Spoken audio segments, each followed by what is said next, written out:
Welcome to the Education Marketing Leader podcast with Chris Raposo.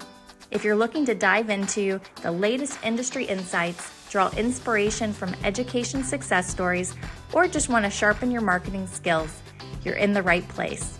Here, we bring you a diverse range of voices from experts and leaders in the field, offering you a unique blend of professional development and practical strategies. Whether you want to understand your audience better, stay updated with the latest tech trends in marketing, or expand your professional network, we've got you covered. So while you're driving on your morning commute or winding down after a busy day, let's explore the dynamic world of education marketing together. Hello, everybody, and welcome back to another episode of the Education Marketing Leader podcast. Welcome to Season 4, the new year, January 2026. Today's episode is on new beginnings. The guest is Erin Mark. She's a TEDx speaker, storyteller, and director of partnerships sales at Merit. Erin, welcome to the show. Happy to be here, Chris. Thanks so much for inviting me. You bet. Good to see you again. I met Erin a couple of months ago at the NCMPR conference, District 5 in Virginia Beach, and we hit it off. We had a good connection. Kudos to Sandra Fencher for inspiring me to talk to her at the next booth and inviting her on the podcast. So really thrilled to have her here. Erin has an amazing story. It's about her health, how she bounced back from a diagnosis that was supposed to end her life, and she self-advocated for herself to give herself a second shot at life. All right, so Erin sets the stage for the conversation. Your life quite literally pivoted from preparing to die to learning how to live again. For listeners meeting you for the first time, can you share that moment of transition and what it taught you about urgency, identity, and starting over? Absolutely. So it probably starts back at the beginning. I grew up training to die because, as you mentioned, I was born with a terminal illness, and it was something called cystic fibrosis. And doctors actually told my parents I wouldn't live past 18. And I found that early on because I overheard my dad on the phone one night quietly saying my life expectancy out loud. I was 5. So while most kids were dreaming about their future, I was trying to grasp that I wouldn't get one. And one of my earliest memories captures it perfectly. It was the day that Make-A-Wish came to our house. And I didn't fully understand what that meant at the time. I just knew it had something to do with being sick enough to get a wish. And most kids back in 1989 wished for Disney World. That was sort of the default and had already been prearranged. But no one told me that. So when one of the men from Make-A-Wish leaned down to ask, Erin, if you could have one wish to go anywhere in the world, where would it be? Well, without hesitation, I shouted, Tahiti! I was very exotic as a 5-year-old, Chris. The room went silent. They were like, did she just say Tahiti, in French Polynesia? After a couple of seconds, the man kind of nervously cleared his throat and said, how about Disney World? I had a follow-up question. Are there palm trees there? Everybody shouted, yes! So I grudgingly accepted the palm trees and a chance to meet Cinderella. Tahiti would have to wait, but I remember thinking it can't be too long because even at 5, I knew I was on borrowed time or limited time. And time really kept moving even when I wasn't sure I would. For birthdays, I passed mile marker 18, then 20, then 30. But at 35, that road ran out. I entered end-life stage disease, and I was dying. And when I was dying, I was holding grief in one hand and gratitude in the other. Grief because I didn't want to go, but gratitude because it was a miracle I had all of those extra years. So in a way, I was at peace. And at the very last moment, just as I was slipping away, a breakthrough drug called Trikafta was approved, and it saved my life. So starting at 5 years old, you already knew about this borrowed time. And I'm putting myself in the shoes of your dad, having a little girl. I have a 4-year-old thinking about that. It's a crushing thought. But then you too, with your mindset, just pushing forward instead of just being depressed. You live that life knowing that it is limited, and we're all on borrowed time, but not that severe. And then tell us a little bit about that breakthrough drug, how that came about, and how you, at the end, like literally on the road to the end, right before you enter eternity, this life-giving drug came out. What Yeah. was that like? So I knew this drug was on the horizon because of all the trials. Some people with cystic fibrosis were on compassionate care with the drug, and I was too sick to be a part of that because I could skew the study if I passed, if I started it, right? Yeah. There's all of these limitations from the FDA and rules, but I knew it was coming, and I was just trying to hold on as long as I could for it. I was on there was another drug called Symdeco, Mm. and it was like another iteration of this, and it didn't really help me, but may have kept me somewhat stable. But October of 2019, Trikafta was approved. And I remember distinctly being in my doctor's office. So I was speaking for a keynote at the Yale Club in New York City later that night. I was still doing as much as I could, even when I was dying, by the way, because I have an invisible disease. So it's not like I had oxygen on all the time, right? I was trying to do the best I could with what I had and make the most out of every second that I might have left. So I was in the doctor's office and we were all scrambling to try to get the insurance approval for Trikafta. We were trying to do everything we could. I say we, it was my amazing care team. And you know what's funny, Chris? I remember, do you ride a Peloton or anything like that for exercise? I run on the treadmill. Okay. So I'm a huge like Peloton rider, and it was actually part of my care with cystic fibrosis. And there were some days I could only pedal 5 or 10 minutes, but it was something to keep my lungs Hmm. moving, even if it was just a little step at a time. So the Peloton studio was like a couple blocks from my care center. So the social worker is on the phone, and I heard him say to my insurance company, if she doesn't get this approved in the next couple weeks, she might not be here. Jeez. And I said to my husband, they were like, well, go back to the hotel. They had me set up at the Yale Club because I was going to talk later that night. And my doctor was like, just go and rest. I'll see you tonight. Hopefully, we'll get some sort of movement for the insurance and the prior authorizations. And I said, oh, I'm going to go to Peloton and do a live ride. My husband is like, oh my gosh, this like they're like, don't pedal. What are you doing? You can't even, And I was like, you know what? When you're dying, you have a bucket list, okay? Like you want to do things. So I went to Peloton, and I'm waiting to go into the class. It's like a 12 p.m. class with Robin Arzon, and my phone rings, and it's the mail order pharmacy. And this woman on the phone says, I just got a prescription for Trikafta. And I say to her, Chris, oh my God, that's amazing. Can you hurry up? I'm trying to get into a Peloton class. Priorities, priorities. The woman starts hysterically laughing. It turns out she also is obsessed with Peloton. And That's we awesome. start chatting, and she says, you know what? This was supposed to be shipped out. This was on a Friday. This was supposed to be shipped out, like I think it was like next Tuesday or Wednesday. She goes, I'm going to pull some strings and overnight this drug. It'll be on your doorstep tomorrow. I love it. I left that Peloton class, and I just remember thinking, don't be, yeah, I was cautiously optimistic. I just remember thinking my life could change. Wow. And, that night I spoke at the Yale Club about hope and how much hope I had for myself and so many others suffering with cystic fibrosis. And I got home the next day, and that drug was literally on my doorstep. Wow. That is Yeah. incredible. Yeah. Oh my gosh. It was a crazy story. And of course, my husband's like, really, this is your priority, right? He's like rolling his Yes. eyes. I'm like, can you hurry this up? Like, I got a Peloton class to get to. But that just tells you about the importance of focusing on things beyond the things that are out of your control, like the health. You only had a limited time.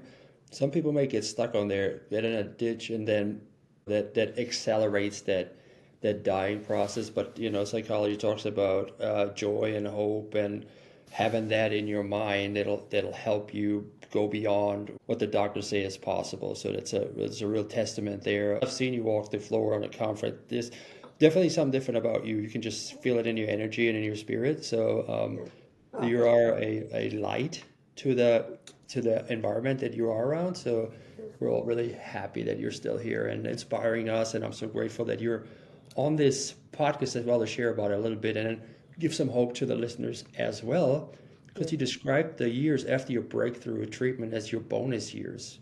Yes. And many people feel like that they spent the last few years simply reacting to life rather than choosing it. How do you help people reframe seasons that feel lost and heavy into something still that holds meaning and possibility for them in the new year as we go into 2026? Yeah. And I think we get so caught up and stressed out about what's going to happen for us next. I think a lot of people assume they need like some massive life overhaul, even when we talk about to stop reacting and start choosing, right? I think most of the time what we really just need are small interruptions that create a choice. And something as simple as, is this a reaction or is this a choice? And I'll be honest, when my life was saved, it brought, excuse me, relief and confusion. So I was preparing to wrap things up. And suddenly I needed a 401k, a LinkedIn strategy, SPF in my moisturizer. And I'm just like, you people been living like this your whole life? This is very stressful. This is stressful. And there's actually something similar in sports. It's called, I think is it post? I forget what it is, about athletes basically. And after the Olympics, they spiral, right? They don't know what to do because they're so focused on this. In psychology, it's called post-identity foreclosure. So it's when we cling so tightly to who we are, we can't imagine who we could be, right? And even after everything I've been through with my life being saved, I almost lost my urgency that I had all along. I had to rebuild, I had to pivot. I now had to train to live. And that was a complete reframe. And I thought to myself, I have to have all the answers. I have to know what's next. I need to make the next 5-year, 10-year, 15-year plan. Chris, I had to pause and be like, let's just think about the next 24 hours. Right. Right? Like, have you ever heard the saying, you're one decision away from a new life? Yep. That is very stressful. That whole thing, I think, seems very stressful. And most change doesn't happen in one dramatic moment. It happens in much smaller ways, right? Like I always say in a lot of my keynotes, you're one habit away, one conversation away, one choice that you can actually handle today. So if you take something as simple as going to a conference or a networking event, you're not going to change your life by just showing up, but maybe you meet a person who offers like a new perspective or makes an introduction or becomes an accountability partner who helps you see what's possible, because nothing changes all at once, but the direction can shift from a pause and a small decision, if that makes sense. Absolutely, absolutely, and I love that. At one decision away from something great. I always hear the negative tone as a warning, one mistake away from ruining your whole life. Like let's say somebody's on the interstate, or somebody having a drink, or they're having another drink, and then they don't want to take a cab. They rather take the car because it's easier. It's that one decision could ruin everything. So you have to be mindful of that. And I know very well about the psychological issues that one has, like after the Olympics or after a big event. I used to run road races and marathons, and you have a really hard build-up on it. And then when you crush your PR in the athletic world, they call it the black dog is waiting at the finish line, because all of a sudden that depression, right? All of a sudden, like, hey, I put 3-4 months into this race. I accomplished what I wanted. I built it up in my head, and I thought this is going to be this great thing, and then it's over, and it's just like nobody cares really. It was your thing, and then what are you going to do next? And then you have to kind of work your way out of it again. And I always tell people, just do the next thing. Don't sit there and linger. Just keep moving forward little by little, and get that done. Yeah, well, I actually created a framework around that might be helpful, and I can explain it if you want because of that, because that's a perfect example. Like you get to the end of the race and you have I never heard the black dog thing. That's really interesting. And it's just like, well, what now? What am I going to do? Life is always a series of changes and making new decisions. So I have something called the dash mentality. So think of it this way, like the dash. Write today's date, so the day after the race, add a dash, and then give yourself permission not to know where it ends next. because that dash is actually where the change happens and when your next decision happens. So D is for decide what you want. Don't wait for a crisis to get clear. Ask yourself, what choice would your 80-year-old self thank you for? Or ask what will still matter at the end of my dash. Right. And then the A is act before you feel ready. So we can talk about this more, but urgency is a skill and not a panic response. So just ask yourself, well, what's the next bold move I've been avoiding? Or where do I need to pivot? And from there, the S is for stack the reps. So most reps won't be perfect. But hear me when I say rejection or failure is just data. Use it to recalibrate to get what you want. And how you get to what you want is the H, habits. Habits build legacies. Like big goals are great, but daily actions shape your dash.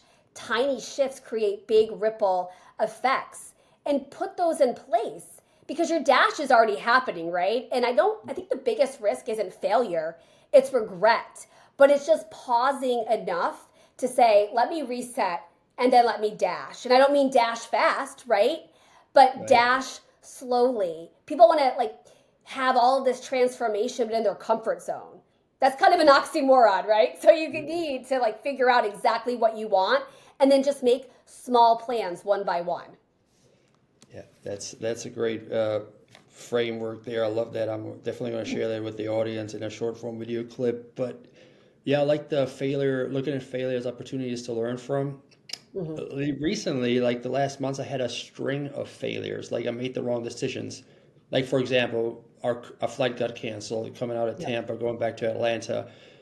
And instead of me staying in Tampa overnight, waiting for the next available flight, I said to my wife, we'll take the car or drive, right? Yeah. And because when we looked at the next available flight online, it said the next flight is going to be in 24 hours. And I'm like, well, we're going to be home before 24 hours if we drive. So I took the car, we drove, and then I got a notification the next morning because we stayed in Gainesville overnight. So we cut up the drive.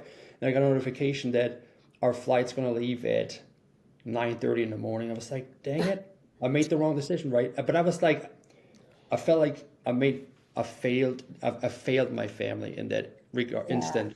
But then I was like, well, it was a learning experience. I'll never just do a knee-jerk reaction again when I have a canceled flight, right? Maybe we should stay put, drive the next day if we have to, or wait for the available ticket, right? So it's like you can either beat yourself up over it, or you just use it as a learning experience whenever you do something that you think is failure.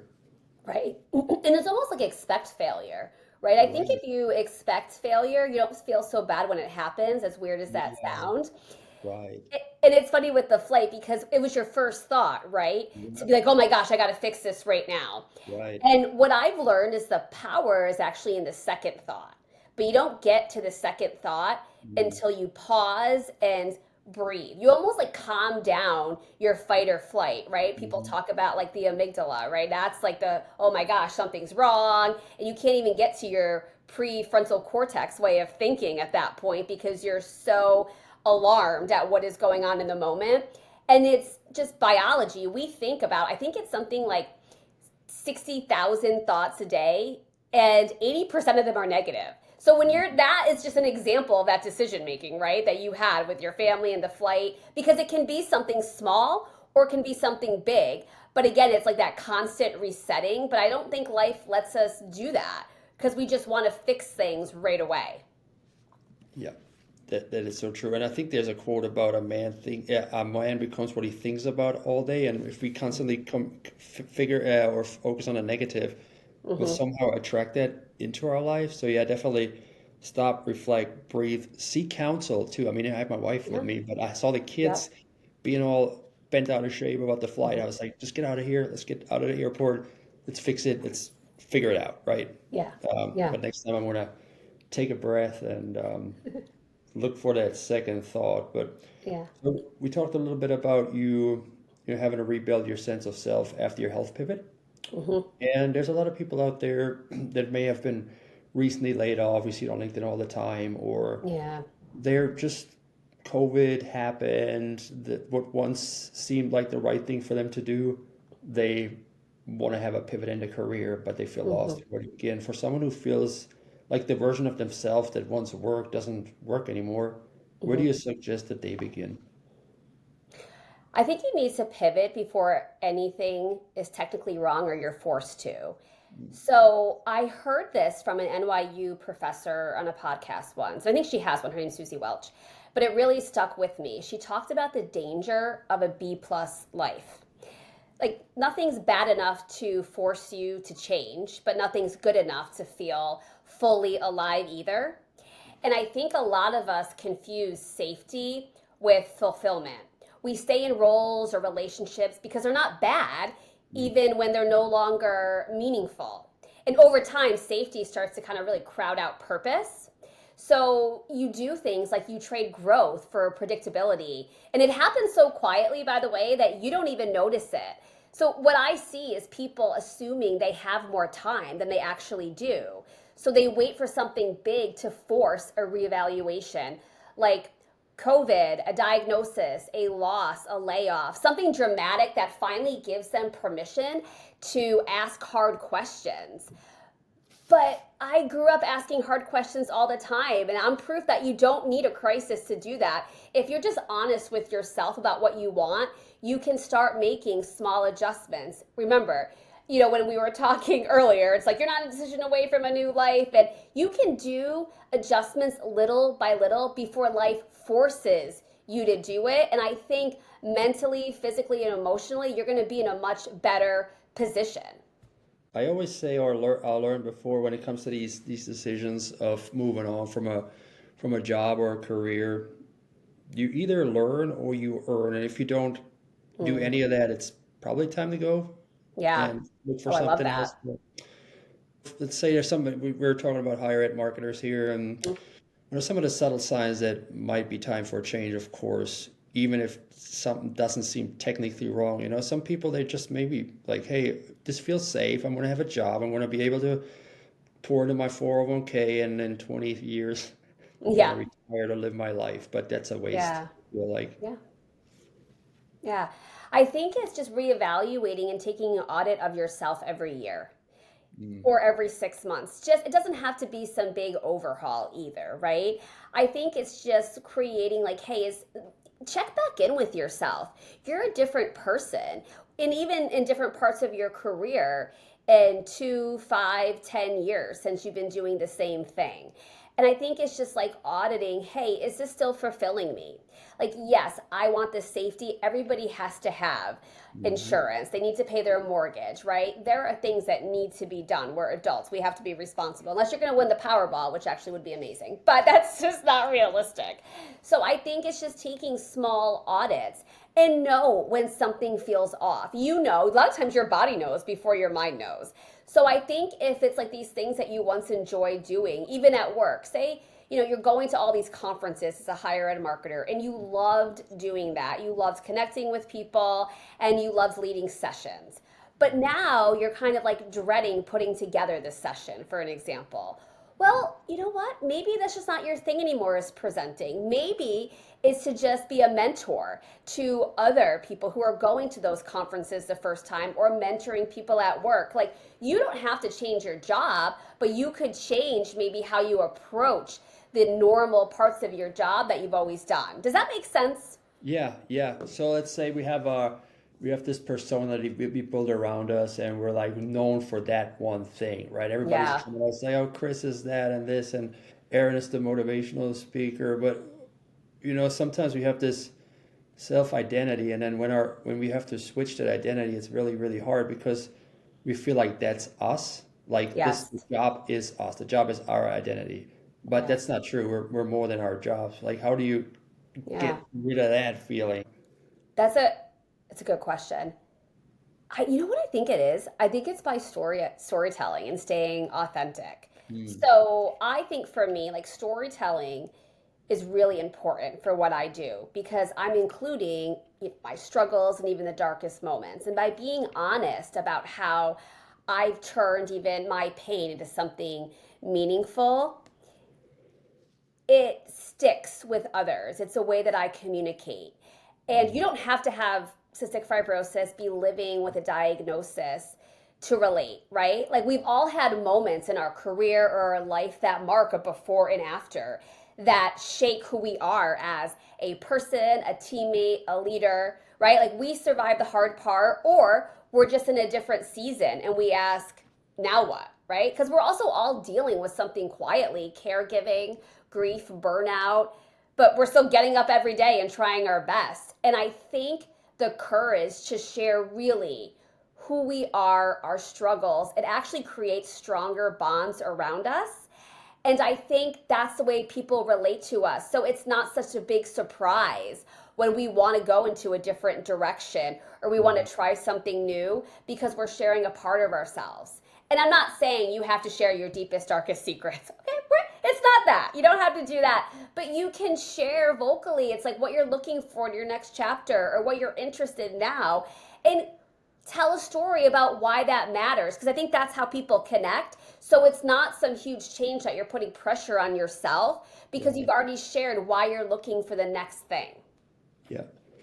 Yeah, let's talk about that a little bit and the storytelling Yeah. aspect of it and pretending not that everything is fine, even though we have to show up with hope and confidence as we move forward. Let's talk about that a little bit, the circle that we surround ourselves with. And I'm sure you have a core group of people that you pour into and share some of those worries and fears with them. How do you find people that you can trust? What's the approach there to build that network, like the core 5 people that can pour into you when things don't always look that rosy?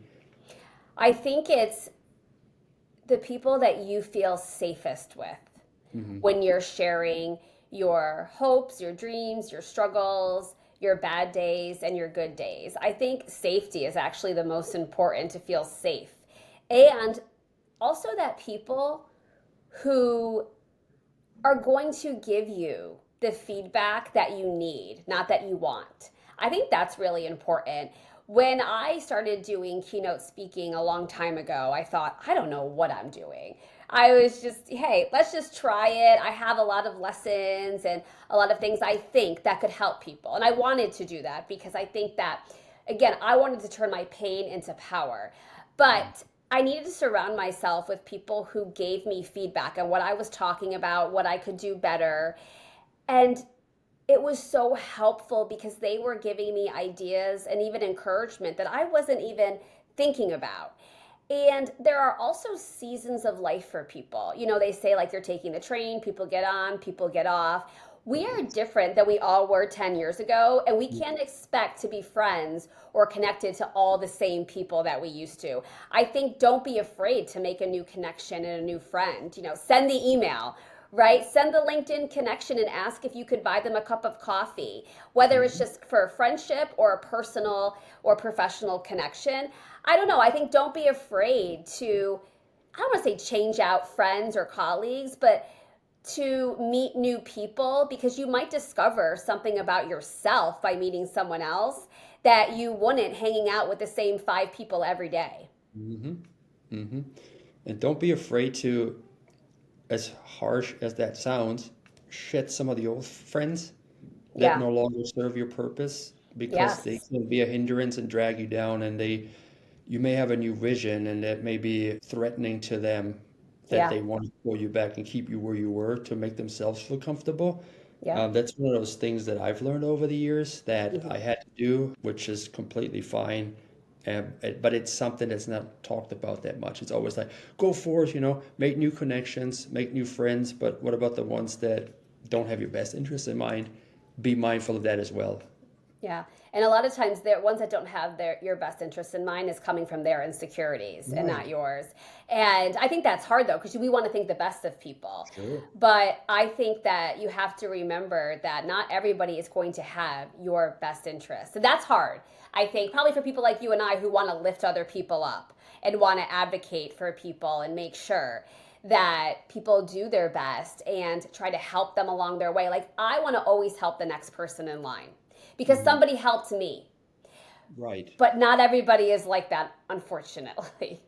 Yeah, that is that is absolutely true, and it's a good reminder as well there. Now, I know you made a great connection there at NCMPR. The lady at the booth next to us, I think you took a walk the day before, and then one of those things, I overheard the conversation, Yeah. and sometimes this is just at the most random places where you're like, oh my gosh, you hit it off with somebody because you give them some time, and Yeah. you never know what may You come out of never know. Shout out Paige from Stage Clip. I love Paige. Yeah. And it's funny, you know how it is with higher ed and being a vendor. We're all in the same conferences all the time. I it. like seeing the same people because you're like, hey, I haven't seen you since, last NCMPR, or were you at EDU Web Summit, wherever they are, right? It's Right. nice to also have allies for people who know what it's like day in, day out. And I think that's what's so important about higher ed conferences is Mhm. that it's such a learning event, but more than anything, a connection event for people to grow in their career and be surrounded by people who are like-minded and having the same struggles as they are, especially with, marketing. I talk to higher ed marketing folks all the time. There is a struggle. They're being asked to do more with less. Mhm. And that's really, really hard, especially when they're trying to support their amazing institutions, their amazing students. But they need also like to put on their mask, their oxygen Yeah. as well, and I think that's what conferences do for a lot of these higher ed marketers. And Mhm. I think as vendors, our job is to make sure that we can try and solve any of their challenges if it's the right fit and to be able to support them. Right. Exactly. Exactly. And one more thing about the connection and networking. I met you first at NCMPR in Orlando 2023. It was March Yes. 2023. Briefly, never kept up, never spoke again until Yeah. this October 2025, and it's now December 2025, and this is will air in 2026. So almost 3 years Mhm. after I first met you. So sometimes it's a little seedling that you put in it. It'll takes time to develop, and it'll sprout if somebody waters it like Sandra Fancher did. And now we're here having a Yeah. conversation on the podcast. So don't rush it either with some Don't folks. rush it either. Don't. It's funny. This is like on a smaller level about Sandra, but mentors are important, right? But also having advocates are important, or sponsors, right? Hmm. Because they're going to speak your name in rooms that you're not in, and you might meet more sponsors than mentors at conferences. I mean, Sandra pulled you over to the booth and said, you need to talk to her and hear your story, right? That's For right. her just advocating for me and sponsoring me to make sure that we could connect and chat is really important. And so don't, to your great point, don't discount people you met a few years ago. It just, it'll come back around. Yeah, it'll come back around if it's supposed to, for sure, for Yes. sure. So not everyone leads with a title, but many people carry influence in teams, families, and communities. So what does meaningful leadership look like in those quiet behind the scenes moment for you? And if you could give some encouragement to people who may aspire to be on the leadership track, but they're not there yet in 2026. I think the secret is energy. And I have a funny story about this, and I promise it'll lead to something. But energy is everything, whether you're a leader, a manager, a teammate, etc. So, I do you know what a PICC line is, Chris? Remind me of it. Okay, so it's like a peripheral inserted IV.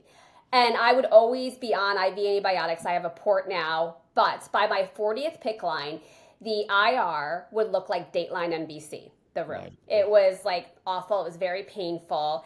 And I remember being in those rooms and they were trying to find my vein, and the Mm, whole room was so tense because everybody was nervous. They knew it was going to be really painful for me.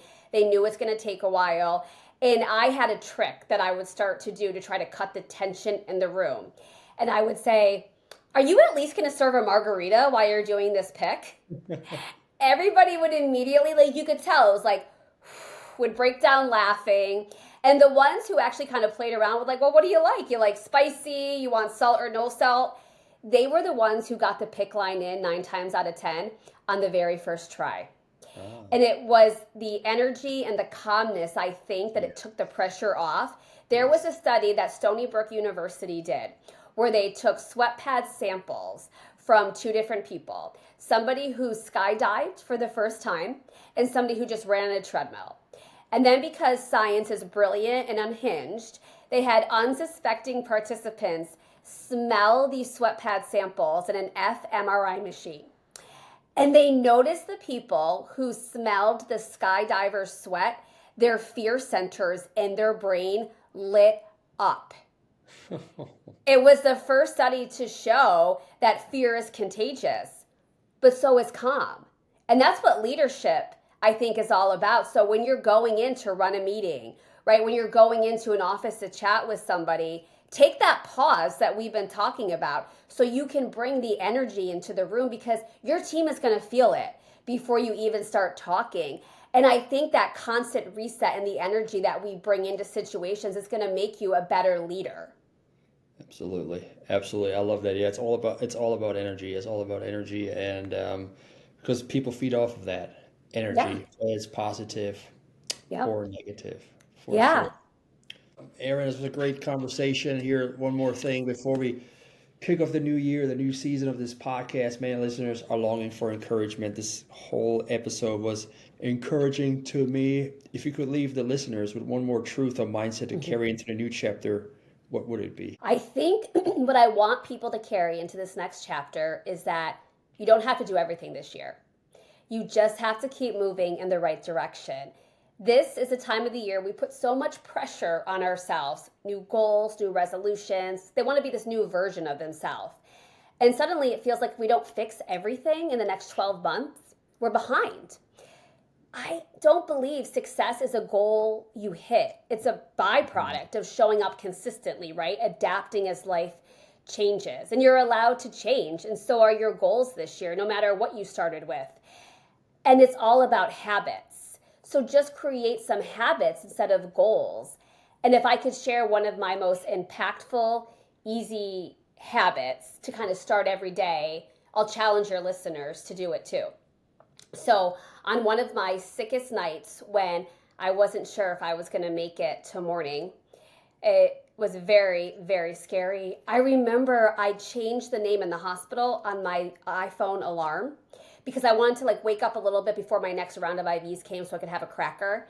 And I changed the alarm to 4 words. You woke up today. And it was a reminder, if I woke up and I got to see those words, I would get maybe another 24 hours, and I was going to make them count with whatever I had. So before your listeners go to bed tonight, make it a goal, a quote, a reminder, change your alarm. Anything that's going to pull you forward before your feet even hit the floor tomorrow. And remind you not to worry about the goals, but just live today. And that way, you're still training to live, right? We're all training to live. Because on average, by tomorrow, 150,000 people will wake up. But if you do, you get another chance. You woke up today. You are still training to live. So go make it count. You woke up today. So many people take it for granted, but we shouldn't. It's a great reminder, Erin. Erin, tell us a little bit about Merit and how people can get in touch with you after this. Yeah, absolutely. So you can find me. I'm most active on LinkedIn and Instagram. My LinkedIn is just Erin Mark. And my Instagram is the Erin Mark, or you can find me at Merit Pages on the road at conferences. So what Merit is, it's just a super simple tool that we work with over 500 colleges and institutions to mass personalize student success stories and send them out to targeted audiences like parents, students, local media outlets, high school, and government reps. Awesome. Love it. I'll be sure to tag you and Merit in the recap, and we'll see you at the next conference.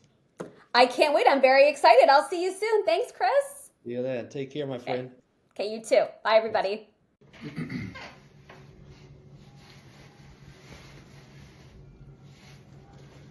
In 2026, I look forward to representing Staymates at various industry conferences and getting to meet a lot of our clients. Happy New Year.